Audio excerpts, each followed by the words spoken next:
What makes someone reach beyond the boundaries of human experience to face the unknown? As children, we question the world around us.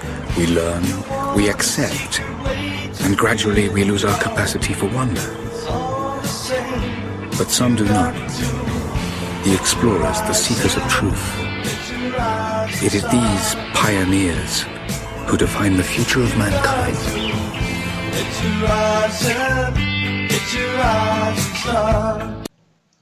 Hello and welcome to another edition of The Slice. I'm your host, Bill Peters, and today is an event we've been waiting for with Mr. Brien Foerster, and he is the author of multitudes of books and Lost Ancient Technology, Akhenaten, the Heretic Pharaoh, Elongated Skulls, the Enigma of the Cranial Deformation. I'm trying to go over the ones I've read so that okay. Let's see, Aftershock is another one, and the Gringo Guides, right? You wrote those as well? Yeah, okay. And Right. Machu Picchu and a score of other stuff. And really pleased to have you here with us today, Brien. Welcome. My pleasure, Bill. Thank you. So, we've been waiting for quite some time for your DNA results on the Paracas skulls, and I've see that you got those results to a degree. Is there anything new Right. on that? Yeah, actually, I've got the list right here. So, academics, of course, insist that the Paracas people were simply native people of the coast of Peru, and for some reason they started binding their babies' heads, and they can't explain why. And when I first started to hear this, I obviously thought, you people don't know what it is you're talking about. And so the DNA testing process, it's taken to this point 5 years, because we did have to get involved with the Ministry of Culture of Peru, because even the little samples that we took technically are pre-Columbian, and so that means that the jurisdiction is the government of Peru. But we did go through that, and the process cost $100,000. But a lot of that involved flying people down to Peru, because we had to have experts. We had to have a forensic expert, obviously, to take the samples, because the sampling procedure had to be completely sterile. And that, of course, is automatically what the critics would attack. They'd say, well, you contaminated the DNA. It's probably your DNA, you know, on and on. So that took like 5 trips with a total of, I think, about 20 people involved, flying them from the U.S., you know, to Peru, and all the accommodations and stuff. But the results, we tested 52 samples, and I think 36 came back with good results. The other ones were, it wasn't a question of contamination, it was degradation, because the samples are 2,000 plus years old. And so DNA starts to break down as soon as you die. And it's like, you know, it's like the DNA helix is in perfect shape while you're alive, but as soon as you die, it starts to break down. And after 2,000 years, it's a complete mess that has to be rebuilt, and that requires the most expensive machines. There are only 10 labs in the world that can do it, but we had 2, and the results are really amazing.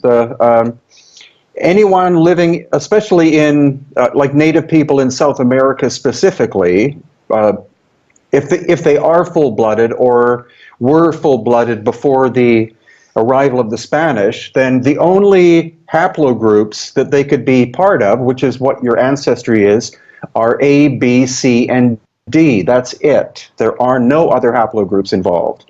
And so the results we got, one was U2E1, another is U2E, another is H1 and H, K, H2A, J1B1, H and R and H, and all of those, if you try to find, you know, that's a big spread.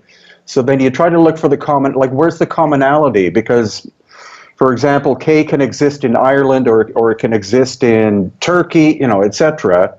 So it took me weeks to basically use the internet to find where all of the, like, is there a homeland for all of these different haplogroups? And it turns out to be the Black Sea and Crimea. Also, that's where the other largest elongated skulls in the world are found. They're eerily similar to each other. That was entirely wiped out by that volcano back in the day, right? So they might have been remnants of that civilization? That could be. The basic theory is that they were probably a relatively small population, and because that whole area has been in constant conflict forever, they were probably, well, actually we know now that they were a subspecies of human being.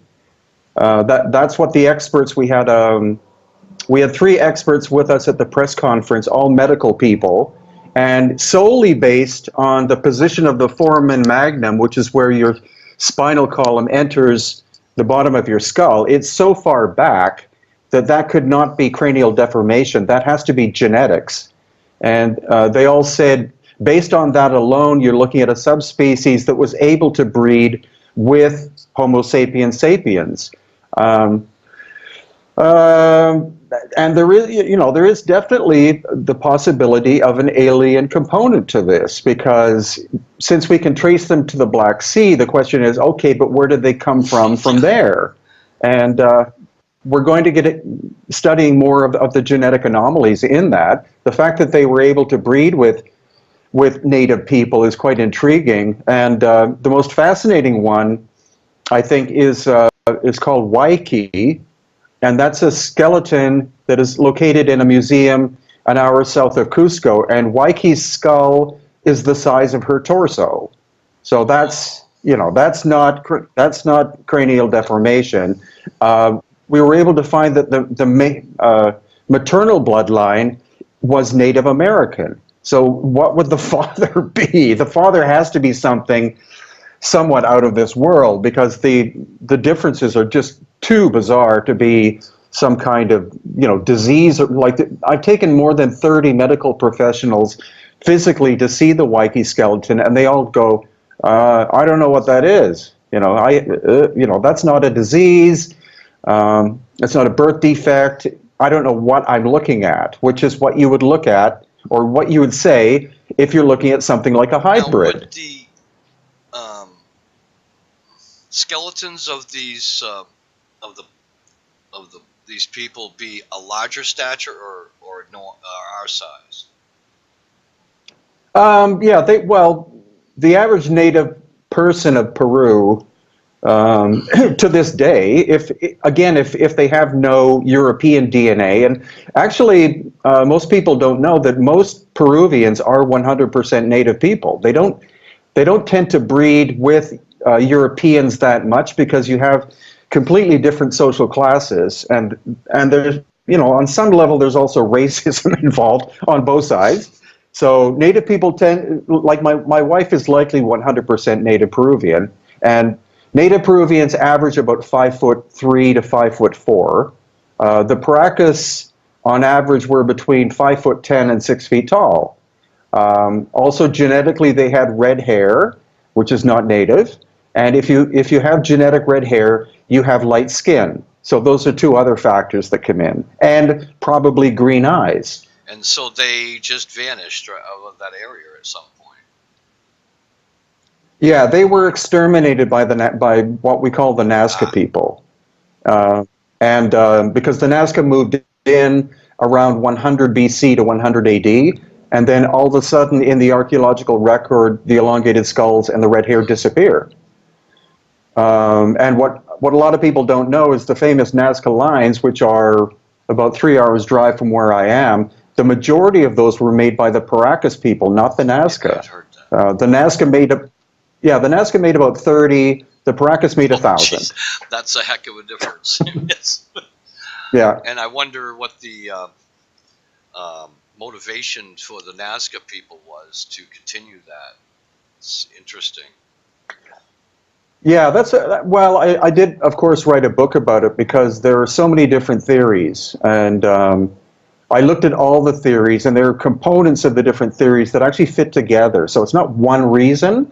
they took place over the course of 1,000 years, and so it depended upon the culture involved and also the climate, because this area 2,000 years ago was more like the savanna of Africa, like some trees, a lot of grass. But then desertification began about 2,000 years ago. And then you had the transition from one culture to another. So the Nazca ones, the famous Nazca ones, like the hummingbird and the spider and the whale, they were probably ceremonial. And of course, they do, the only place you can really see them is from the air. To a lesser extent from the mountains, but you can't see them well from the mountains. So they were made for someone or something looking down on them. Archaeologists will admit that the astronaut one was made by the Paracas, and it's actually not on the flat surface. It's on the side of a mountain, yeah, as if waving up to somebody. So yeah, the really bizarre-looking ones were made by the Paracas. You have anthropomorphic characters that are half insect and half human, and the spirals and a lot of the so-called runways and stuff. But the more simpler to define, like the spider, that's Nazca production. Now, I read somewhere, I read so much I hardly can tell anymore, but that there was some spiral holes dug along some of those lines that served as throughways for water. Is that correct? Yeah. Okay. Yeah, yeah. So some of those may have been tracking water lines, maybe? Yeah, exactly. Yeah, there are a bunch of different reasons, reasons for the production. Some ceremonial pathways, because actually each one of the Nazca ones, if you look carefully at the photos, you'll see there's an opening for each one. So the hummingbird's beak is open. The line doesn't connect. And then the spider has one leg that sticks way out, and it's open. So yeah, some were ceremonial, some were for the solstices, because they basically line up with winter and summer solstice.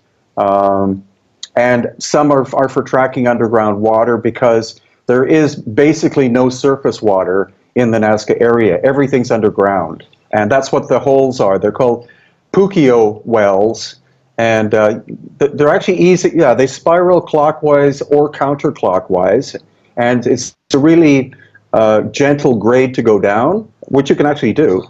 And how they found the water in the first place is the question, because they're basically 15 to 20 feet deep to get to the water itself. Perhaps. Yeah. Probably. Yeah. Yeah, we do a lot of that up this way, actually. Yeah, now the have they found the Paracas I don't know, the ruins and their artwork and things along that nature, or has that been destroyed along with most everything else? No, actually, the Paracas, again, some odd things about them that don't make sense in terms of the normal theory that they were just native people living basically in the desert next to the ocean, and then they suddenly develop the potter's wheel, which is not supposed to exist in the Americas. Yeah, and also their textiles are phenomenally complicated.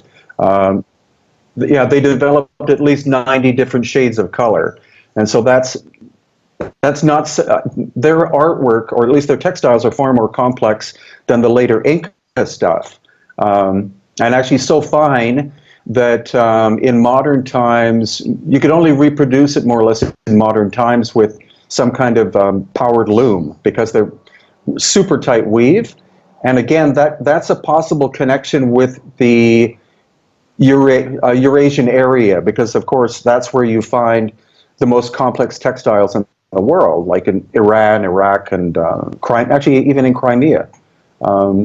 So luckily also now I'm working with 4 different Russian researchers who are sending me information about the elongated skulls of that area, because the timeline fits in too. We're talking around 500 BC. So that fits in with the Paracas timeline, more or less. Well, that's interesting. So they may have been spreading their wings all over the place then. Yeah, they may have been forced to migrate. That's my theory, that they were probably of a very high intellect and spiritual level, and marauding people moved in and decided to take over, and those that could escape did. I think they actually went through the Persian Wow. Gulf. You know, you just go more or less directly south and connect there, and then if you pick up,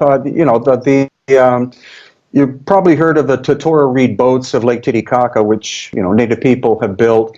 In the area of southern Iraq, it's the same thing. Reed boats. So you can build those upwards of 100 feet long if you want, and then with a sail, taking the prevailing current, you would literally wind up on the coast of Ecuador if you simply let the canoe or boat travel, and then from Ecuador, the winds 20% of the time blow straight south, and that would take you to the Bay of Paracas, which is the largest bay on the coast of Peru, and that's where I would think a nomadic seafaring people would want to set up shop, is somewhere Someplace like they can that. get to fairly easily. Yeah.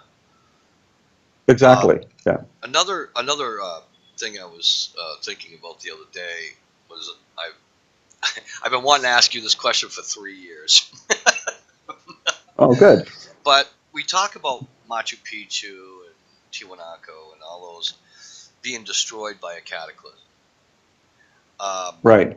I've been doing some research with some geologists, and it seems that a comet came through and skimmed right along the Peruvian area, all that whole mountain range there, and ended up hitting in Oregon. Oh, wow. And I looked at that and I went, well, everybody's been confused about what happened here. And I'm looking at it. I'm looking at the evidence right there. You can see, he traced it right out for me where it went, and it went right up through and just leveled everything. Would have to. And a comet, of course, as we all know, is partly a lot of water in it, and it's obviously spraying stuff off as it goes. It seems to Hmm. me it's a very good possibility that that was what leveled all that stuff. It might even have been why the Hopis say they would take it beneath the ground during that time period. I Sure. don't know, but I haven't done that research yet, but I'm about Oh, to. okay. Um, but yeah, that's always bothered me, and I didn't know if anybody had ever brought that up before, or whether anybody even considered it. Well, the comet theory and the nano diamonds and stuff, yeah, but not. I didn't hear that Oregon was actually where the blast happened, which it's Yeah, very I thought intriguing. so. It was just something I'd never heard, and I was like, oh, I can't wait to ask somebody this question, you know. But Yeah. Well, we definitely see at Puma Punku, yeah, especially my favorite pet site project.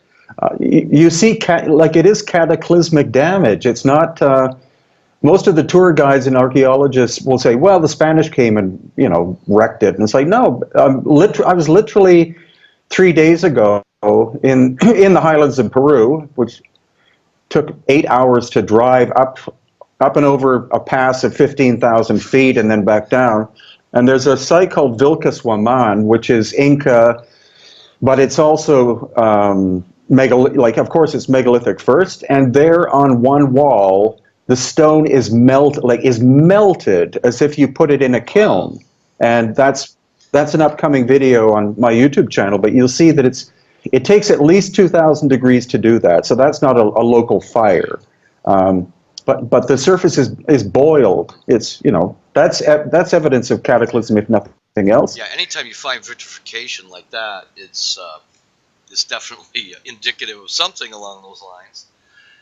Um, Oh yeah, yeah. I found a ancient site up here in Maine last fall, which I have not, but I can't. I have to get into it before I can prove that it's man-made.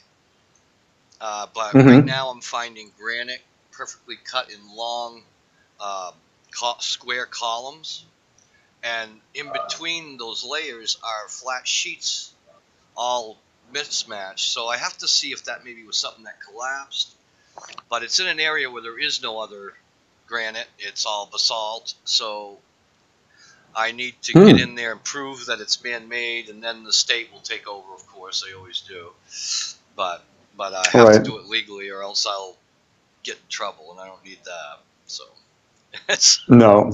But I have talked to the state archaeologist about it. He said when I can prove that it's man-made, they don't get involved. Until then, I'm on my own. So that's this year's big project for me. Oh, good. But I still say there was giants up here. I see the remnants here and there. So. Well, you should. Have you interviewed Jim Vieira yet? And he's only 2 states away from me, and I've not got a response from him yet. So right now, too bad. Just nothing to him, I guess. But he's busy too. I know that. I mean, they got a business going. So him or his brother, I don't know. I'll keep trying with that. Well, do. I'm right next door to him. So. Yeah, exactly. Wouldn't be too much for him to come up and visit. No, and also, of course, the great thing is Jim's full-time job is a stonemason. So we had him in Peru. We had him in Peru in November, and he was just looking at the stuff, going, yeah, exactly. What? It's I'll help to get down. And that's we'll see. Well, that's the great thing about doing the tours, is to have people like that, and then you have witnesses. And he says, "I have no idea how I could do this, with power tools." It's just, he does. That's quite exciting. Yeah. So, do you have another book coming out on this DNA results get back to the Paracas? I didn't know if maybe you were working on something new.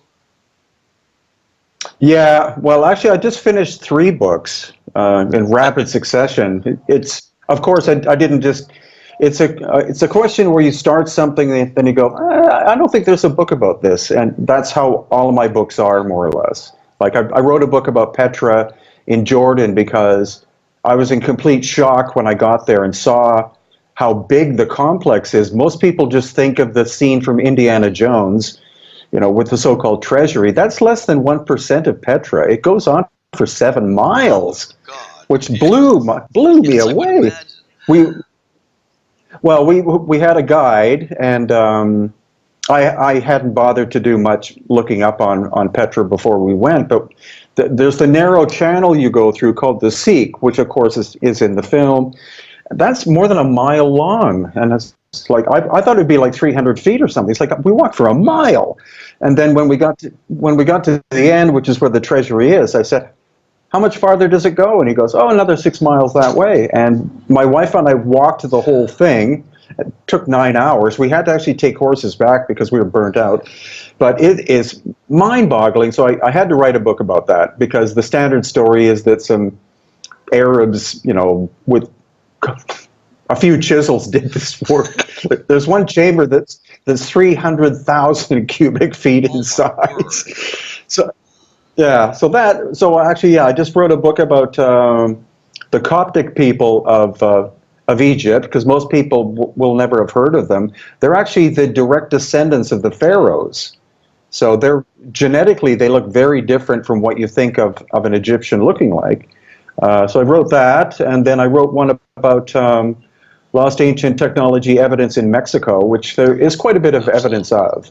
There's one site called, there's Uxmal, and actually Mitla, which nobody will have heard of probably, is the most interesting. It's in Oaxaca, and there are beams there that some weigh 6 tons. There's another that's 10 tons, and another that's 18 tons. Solid basalt, one beam with all this rubble underneath it, and just go, ugh. And then I also just finished Lost Ancient Technology of Egypt, Volume 2, because just the amount of stuff we got to see last month. We got into what's called the Osiris Shaft, which has been off limits for decades. Nobody's been allowed in there except really high PhDs, and the Minister of Antiquities decided to open it up and charge a fee. Smart guy.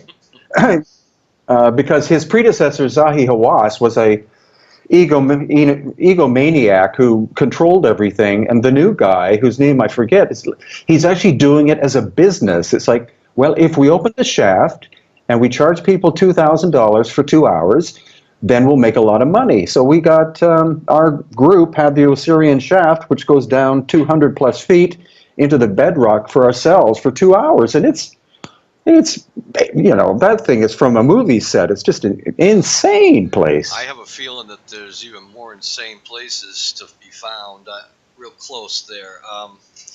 I heard a rumor about the Rockefeller Foundation there in Cairo that has spirited away a lot of artifacts and information that I'm sure that people in our realm of research would certainly be interested in, but we don't have access to it, of course. I wonder if there's a way to crack that egg. I mean, because I know they back in the 1800s and early 1900s is when they started gathering all that up, as well as the Smithsonian as well. They hid a lot of stuff. Oh, one of my relatives, John Wesley Powell, was instrumental in destroying tons of the huge skulls and skeletal remains. And I've seen his journal. And it's absolutely horrifying what they did. All in the name of religion at the time. You know, it was right. He was a Protestant, and he wouldn't accept anything that was against it. Which is why we can't get into some of the there's supposedly an ancient Egyptian ship in the front of the Hopi salt mines that has a mummy in it. In Utah, I haven't been there to see this, but supposedly King Tut's architect signed a stone wall, a cliff face. I have not. I've seen the pictures of it, but I haven't been there, of course. But I can't wait to get out there because there's so much there. I know where the other entrance to that other cave, that Marble Canyon cave, is, because it's in the journal, and the journal is in the possession of some people in my family. So I'm waiting to go do that because I took notes on that puppy, I'll tell you. And I found on Google Earth around where it should be. So hopefully I can nail that down. Perfect. If I don't get shot by Men in Black or something, it's like. Yeah. Well, that's the funny thing, though, is again in Egypt, more of this stuff is all of a sudden is starting to open up, and also there's a site that we went to called Tanis, which as well is in an Indiana Jones film, but it exploded. There is no other explanation to it. Everything's broken except this one quartzite box, which requires diamond level technology to make, but all of the artifacts there were found at least 10 feet underground, and the earth cannot sustain life. It's this mound of dead, almost like flour material, surrounded by thousands, if not millions, of acres of farmland. So it was hit by something. Been tested for radiation? Or? Actually, I did take some soil samples, but I have to find a lab to test them. But there are the site you're allowed to access is about maybe 200 acres, and we weren't allowed beyond the hills where there's and we literally had Egyptian Men in Black with us. With automatic weapons underneath their suits, and as soon as you started to stray off, it's like, no, come here. But there's so much stuff to look at just there. Again, quartzite, which is a super hard stone. There's 2 statues that are half melted. You know, so there's no other explanation. Something happened, yeah. Definitely. And also the presence of hieroglyphics. So it appears that hieroglyphics are something that the dynastic people found and reinterpreted, because we saw hieroglyphics that are melted. And well, that kind of puts them in a whole different time zone, doesn't it? Wow. Yeah, it does. Very interesting. Yeah. Wow. One of these days, I'll get out there. Yeah, you should, well, you should, because tourism is coming back to Egypt now. There are about 5 times as many as there were last year, but it's still not like it's not as crowded as it used to be. But yeah, Egypt is super safe now, and it's well worth going within the next couple of years before all the hordes of tourists start going back, because then you'll have to line up to go into stuff. And at this point, you don't have to. You just go. And there's just so much. Yeah, I can't wait for the stuff to come. I can't wait for more discoveries. It's just, it just blows my mind. Every year there seems to be gaining speed. So I guess the satellite technology is helping a lot. But drones, all that. I don't go to dig anywhere unless I have a metal detector on me. Yeah. That's good. I don't want to miss anything. And I know that copper was the metal of choice at some time periods that I've been finding anyway. That copper seems to be the metal of choice for jewelry and such. But, I haven't seen a lot of gold stuff out there, though.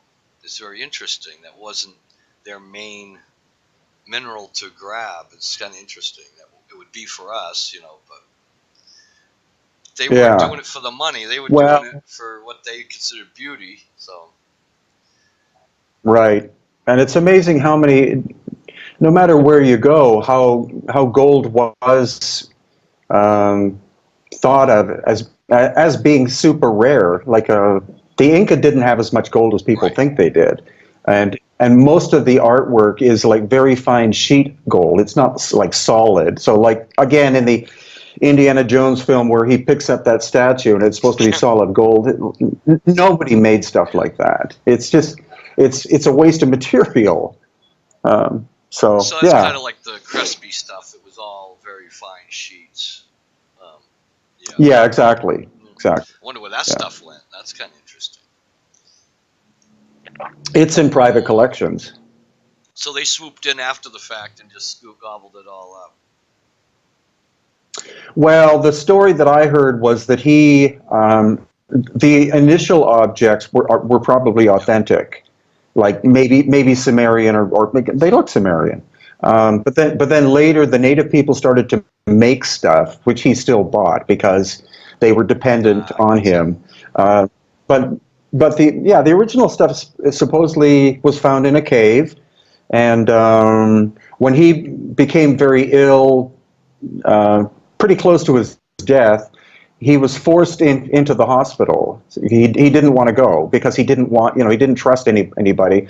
And as soon as he was gone, people swooped in and just took all the good stuff. And then when he came back from hospital, he saw that his prized possessions were gone, and that's probably what led to his death pretty quick, because he had,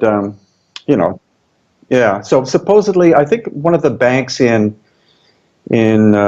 Colombia has some, and then that's the whole thing. Private collectors will buy this stuff up, including elongated skulls, and then they'll just stick them in their own collection, and nobody will ever get to see them again. And that's the saddest thing. Stuff should be shared. It should, yeah, it definitely should. We had a recent example of that less than a year ago. I've got a video clip on my YouTube channel of this skull of a newborn baby, which is at least twice the size of normal. It's a cone head with red hair. I was able to film it, and then the local person who had it, I said, I'll pay you if I can take some samples for DNA testing in about a week. And he said, oh, okay. And then a week went by, I went to see him, and he said, oh, no, I sold it for $3,000. So it's gone. And I said, where did it go? And he said, oh, I don't know. I sold it to one person. This is the black market. I sold it to one person who sold it to somebody in Lima, who might have sold it to somebody in Belgium or something. And it's like, oh, great. Yeah, it makes you wonder who's been gathering all that stuff up, because somebody is. Yeah, but that's why it's great now that I keep my eye out for this stuff. It's not going to escape anymore. And the whole point of something like the going into the Osiris Shaft with a 4K camera is to record everything inside that thing to make a video, but also for analysis by anyone who wants to see it. And it was the same case with the Paracas DNA samples. Again, it went through the Ministry of Culture of Peru. We had one of the foremost Paracas Nazca experts, an employee with the government who was in charge of allowing the sampling, and then also he received the results before we did the press conference in Los Angeles. And of course, he's supposed to write a report about it. That was quite a while ago. And the only email response I got from him was a very short email that said, "These are not the results I expected." I wonder what he expected. So he's probably, well, he expected Native American DNA 100%. And so that's why I don't think he's ever going to write a report. But because we have the internet, that's why immediately I made 7 YouTube videos that have been viewed more than 1 million times, because this information belongs to the world, not to academics to decide whether or not you're allowed to see it. And that's the future of discovery, is for just the people in the field to find it and go, here, have a look at it. Definitely has made an impact on the disclosure of information. There's no doubt about it. It's definitely helped our splinter group out a lot. But yeah, there seems like there's quite a lot coming up for informational purposes. Anyway, I can't wait to see where we head from here. And so let me look here. Now, yeah, you've spent a lot of time on the skull deformations and the Paracas in particular. What first got your attention to get into that area? Well, I remember as a kid seeing them on TV in shows like In Search of, with Leonard Nimoy and stuff like that. And it's like, well, those are weird.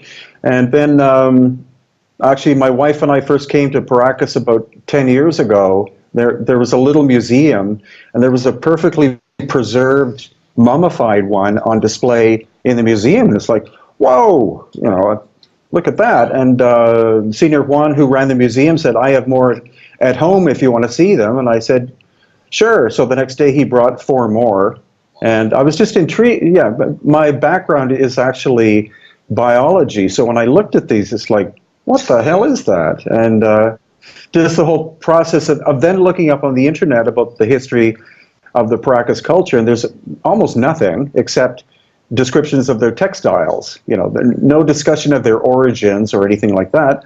So I basically just took it upon myself to learn about them. And with Senior Juan, we visited every single Paracas site in existence. And yeah, just from there, having people, especially medical professionals, come and look and give their opinions. And we figured out that there are 2 classes. There are those that are cranial deformation, but then there are those which are not. And so obviously the ones that are not are the original people, and then they intermixed with normal people. And over the course of time, the cranial deformation was to maintain the design of the skull. I noticed the difference in the sutures. That's always been what I looked at. I mean, before I started looking at your work, I had kind of come to the conclusion that, well, that must be alien in nature. But it never occurred to me that it could be a subspecies of, or a splinter group of humans.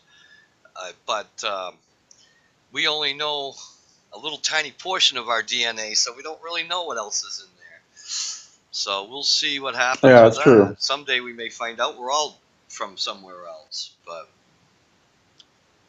could be. Could very I was well talking be. to a scientist. I do get to talk to a lot of very smart people, thank God for that. But that kind of suggested that Asians would seem to have been more likely to have evolved on a binary sun system rather than a mono sun like we have. But then there's another group that says we used to be a binary sun system, so I don't know. Which would explain some of the planets with the longer orbits that we don't necessarily see that often. but Right. I don't know. I guess time will tell on that. I have a Sure. theory myself that DNA is kind of universal because the comets that brought the first DNA to this planet would have started somewhere else. So it seems likely that DNA would kind of have to be very similar no matter where you go, but who knows? We have to go a long ways before we find that out. Well, that's true. And who knows, when we get to Mars, we may find that we were there once. Who knows? Yeah, unless they've already been there. Well, there is that too. If that galactic, so what is it, space defense thing is real, I don't know. Well, also Mars. We know that these events happened 12,000 years ago. This cataclysmic stuff, and it probably affected more than just our planet. Like Venus supposedly is rotating backwards. One of the other ones is on its side, and of course you have the asteroid belt, which is probably a planet. So it could very well be that Mars was damaged at the same time that ours was, and that's where the ancient lore comes from about Mars being the bringer of war, and all this and all that, and the obsession in the 1950s with movies about Mars, like Mars. It's almost always coming from Mars. And the fact that there's water there, and there are signs of cataclysmic damage on the surface of Mars and things like that. So it probably is that. I know. Yeah, the whole Cydonia area. Yeah, Cydonia. Yeah, I can't wait till we get that bunch of crazy kids up there that want to go up there. Yeah. That should tell us a lot once they get going, because they can't hide everything forever. No, they can't, and I think the generations coming up now are much more skeptical about towing the line of it's like the standard academic thing is, this is what we believe in, and either you believe in this with us or you're not going to get a job, and that doesn't work anymore. Nope. Doesn't work. The days of that stuff is about over. I'm pretty sure. Yeah, I mean these guys will retire and play golf, and that's what they should do, and leave reality to us, the other 7 billion people on the planet. Well, there you go. Well, if you got anything else to add, like your website and upcoming stuff? Yeah, my website is hiddeninkatours.com, and 95% of the content is free. I'd like to actually change the name because it's not all about tours, and my wife and I don't do as many as we used to because we've seen a lot. So we do Egypt once a year. Next year's in April. We already have people signing up for that one. And again, we go to places that no other tour does because we pay the price.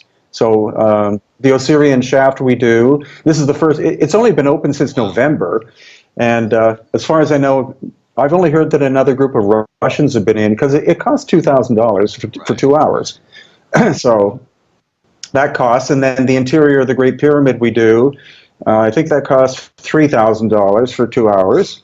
But we do this stuff because we want emphasis on the non-dynastic. I mean, we cover the dynastic, but the more interesting stuff, of course, is the pre-dynastic. The mega constructions, like the 100-ton boxes in the Serapeum that are again from a movie set, just insane. And then we do a yearly tour in June, which is a celebration of the Inka. But that, of course, includes the megalithic and a side trip to Bolivia to see Pumapunku, which I've been to more than 50 times, and God knows how many times I'll go. That place is just so bizarre. What I'm studying now are the magnetic properties of the stone, because that's inherent with the whole design. Yeah, I saw one of your videos about a year or two ago about where you put something inside the little square chamber hole there. I'm an engineer by trade. And Oh, great, I great. immediately went, I could make a device that would measure that exact energy. And I have since found out, as I have experimented out there, because I'm a prospector as well, so I'm always out with the minerals and always checking it with lights, black lights, and all kinds of different devices just to see what the properties I can find. Now, and I find that certain rocks or stone, granite in particular, varies up to 10% depending on where you are in the world for the electrical properties. And it also contains a lot of mica, which, as you know, is used in capacitors to store energy. So I'm always comparing minerals. So I'm really interested. I gotta kind of get a sample. I have a friend who's a geologist who's got all these samples all over the world, and I got to get a sample of some South American granite to see if those properties are much different than these, or whether it's a matter of where you are in the area that is formed. Because I know that the stones, I can make a battery out of a pile of quartz rocks and a piece of copper pipe. I can literally create voltage that way. So when I see these stones, like in particular Machu Picchu got my attention. When I was looking at how those stones, I know they were been moved around and all that, but the way they put it all together, and then I can look at it and then I say, okay, well, it probably didn't look like that. It probably looked like this, and I noticed that the different stones would have gone together in such a way as to almost create a circuit. And that's one of the big things, because I started my career as an electrician. So I got all this crazy information running around. So I can't wait. That's why I want to get down there so bad, so I can do some tests. Yeah, it's an amazing. I love the mysteries, and I love your work, and I can't wait for your future work as well. And there's a lot of us in the group that really are following you quite closely. So, yeah. Great. We're really pleased to have you with us, too, and I can tell you that. Sure. Well, actually, one thing I wanted to say is, talking about mica, is the basalt, in some ways the basalt was used much more than anything else. Granite to some degree, but basalt's, well, yeah, basalt. Like there's a structure called the Coricancha in Cusco, and it's the high precision, you can't fit a human hair in the joints, and I think it's 50% mica or something like that. It's astonishing high level, and it only comes from one quarry, which is more than 30 miles away. So and actually you can go to the quarry, you could take 100 tons if you wanted, but you can easily just take samples, but you just glint it like that in the sun, and it flashes mica, because I showed it to a geologist, and she said, yeah, that's mica in there, a lot of it. So again, yeah, that's definitely the reasoning behind why they would go such great distances to get the material, because it had to perform a given, it had to perform some kind of vibratory electrical function, and that's why every structure is only made of one. Machu Picchu is all granite because that's what there is there, and of course it's high in quartz, but the other basalt structures, ancient Cusco, which existed before the time of the Inca, which was a megalithic city, obviously, when you get there and look around and you see the cataclysmic damage and stuff, like the Inca found it as a damaged high-tech, or not high-tech, but megalithic city, and all of that stone came from this one quarry, like nowhere else. And came uphill too, didn't it? Oh, well, it's more than 50 kilometers away, and the terrain of Cusco is not flat. It's mountains and valleys, and it's wet half of the year. So the idea of moving, like in the case of Sacsayhuaman, where you have stones up to 120 tons. The idea of rolling those across the landscape is impossible because they would simply sink in, they would partially sink into the ground. And there are no trees that grow there, native trees that grow straight. And as Giorgio said about Pumapunku, there are no trees anywhere near Pumapunku. And you have one slab of sandstone that weighs 131 tons. A lot of Pumapunku was quarried over the course of time. Luckily, the H blocks appear to have not been taken because they're such a weird shape. Like the little town of Tiwanaku, all the foundation work was taken from Pumapunku and Tiwanaku, including the church, which is much bigger than it's supposed to be. Some people think that there's stuff under the church, because it's the church, or the population of Tiwanaku is maybe 300 people, and the church itself is of the scale of a city of at least 10 to 20,000 people. Like, it's monumental in scale, and it doesn't make any sense. So just all of these little curiosities that exist in these places is why, if you really want to study them, you do have to go on location, because you see 100 times of what you could possibly read in a book or see in a video. There's stuff behind you that the photographer didn't take a picture of. And the more you go, the more the subtleties start showing themselves. Again, I've been to Pumapunku more than 50 times, and it's as if this giant book gets opened and I get to read one page, and then the book closes, and it's like, you want to come back? You can, yeah, if you want to learn more, you have to come back. That's all you get today.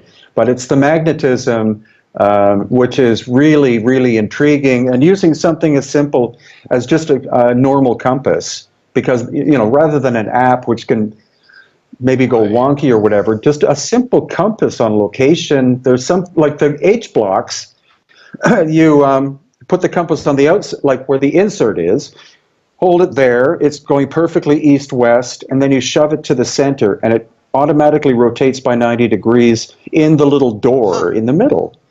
And then you pull it back, and it goes back to normal. So the magnetism and the angles are related with one another. That's why the shapes are that way.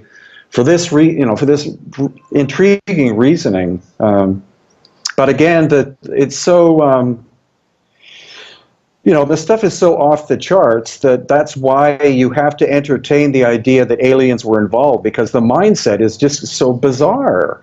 Like, why in this location in the middle, relatively, of nowhere? Why is there water erosion at the lower surfaces of Tiwanaku? That tells you the lake level was 100 feet higher, and that goes back at least 12,000. If you ask any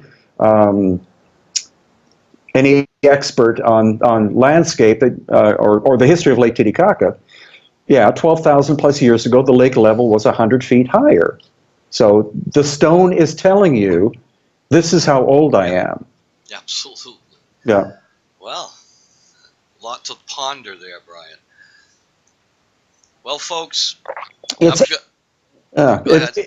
sorry, but it's an endless. Yes, it is. It's endless. I mean, that's why I love living in Peru. There's the biggest concentration of weird stuff in this country compared to anywhere I've been. Especially, well, in South America, Peru is like much more interesting than anywhere else. And you have to go on multiple occasions to these places, and like I said, each one is like there's an ancient text that opens up, and you're allowed to read one page, and that's it. It's like, you want to learn more, come back. I think the problem up this way is that we have so much vegetation that it just covers everything up, so we don't get to see what Sure, that's true. Unless we accidentally find it. And, they've found 4-foot spear tips up here, but that's been rare. I mean, you only find something once every decade or so, and other than that, nothing. So being down that way, where you have pretty much an arid area that at least up in the mountain areas, that helps discover a lot of stuff that might have been lost in the jungles. We know some of it has been. Yeah, and there is stuff in the I don't know if there's much in the Amazon itself, but in the east, in the edge of Peru, where the Andes then interact with the, like, that's where you have high, yeah, that's where you have the high jungle. That's where Machu Picchu is, and there's a lot more in there. And that's why we spent a lot of time living in Cusco too, because the local people know a lot of stuff that archaeologists don't know about. Because archaeology or scholars have a tendency not to want to interact with the native people because they don't think they know anything, and they know everything. Absolutely. Well, great. Well, folks, we've been talking to Brien Foerster, and he has enlightened us quite a bit, as you know, as you've been watching. And make sure you check out his website and his literature that he's published, as well as his YouTube channel. Okay, so that is our interview with Mr. Brien Foerster, and it was a great talk. And we're going to have him back again soon, and we'll be leaving it up to him this time what he talks about. This time we wanted to know mostly about the Paracas skulls and the DNA results, but we did cover quite an array of items, and there's so much more that we could cover. I mean, he's written books on Machu Picchu, the Crimson Horizon, the Enigma of Tiwanaku. There's so many more that we could go over, and we're looking forward to the next one.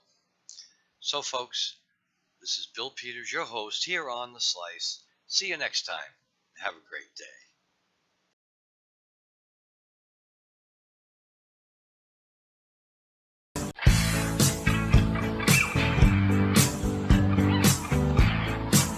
What makes someone reach beyond the boundaries of human experience to face the unknown? As children, we question the world around us. We learn, we accept, and gradually we lose our capacity for wonder. But some do not. The explorers, the seekers of truth. It is these pioneers who define the future of mankind. It's your rising star.